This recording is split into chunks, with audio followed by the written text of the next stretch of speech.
The Renaissance and Reformation. The impact of the Renaissance and Reformation. The Renaissance was a period of great achievement in fine art, literature, and learning. Where did the Renaissance begin? And what impact did it have on the rest of Europe? Florence, Italy, one of the world's most beautiful cities. Its buildings stand as noble reminders of a glorious past and testament to the amazing period of artistic genius known as the Renaissance. By the late 1300s, the horrors of the plague that had taken some 25 million lives had passed. For the first time in decades, people could worry less about dying and focus more on living. They turned to art, literature, music, and learning. This shift in priorities was felt most keenly in Italy, where a steady stream of goods flowed into several major ports and where local economies began to thrive.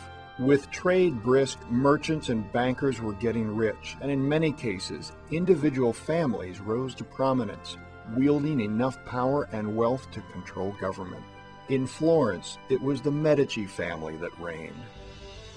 By 1434, Cosimo de' Medici ruled over the city.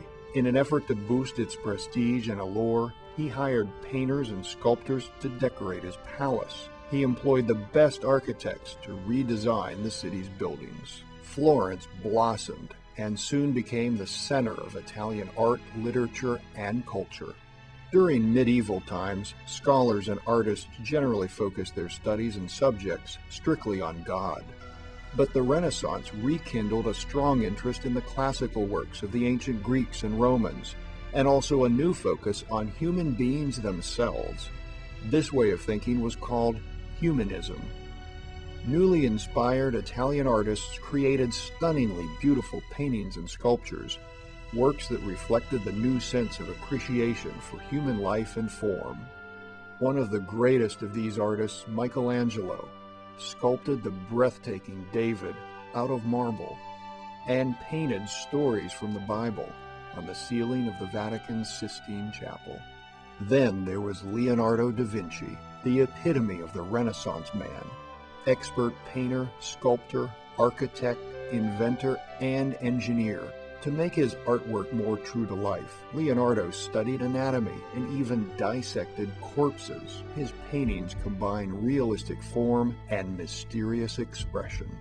By the 1500s, new ways of thinking had spread beyond Italy to much of the rest of Europe.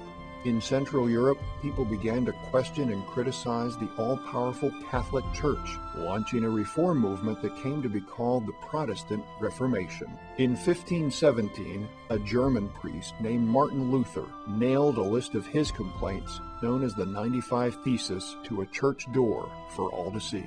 Although beloved by many, Luther was branded a heretic, and Pope Leo X expelled him from the Roman Catholic Church.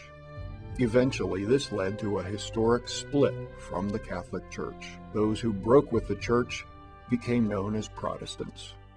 The continued interest in humanism, which had helped define the Renaissance, sparked other movements as well. For example, some people wanted to know more about the physical world around them and turned towards science and reason for answers. The Polish astronomer Nicholas Copernicus was the first to claim that the Earth revolves around the sun, not the other way around. The Italian astronomer Galileo was the first to use a telescope to gaze up at the skies. Galileo published his observations, which verified Copernicus's theory. Copernicus and Galileo heralded the start of the scientific revolution and a thirst for knowledge that continues today.